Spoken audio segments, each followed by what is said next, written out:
మనకి ఎన్నికలకు మనకి ఇవన్నీ కూడా కలుగుతున్నాయి.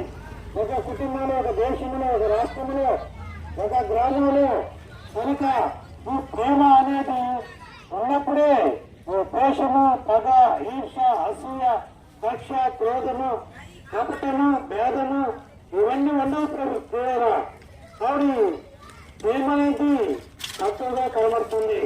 కానీ దేవుడు మనలాంటి వాడు కాదు. ఆయన ప్రేమ కలిగిన వాడు, సృష్టికర్త అయిన దేవుడు సరే మానవుల్ని ప్రేమిస్తున్నాడు. కాబట్టి సరే మానవుల్ని ప్రేమిస్తున్నాడు.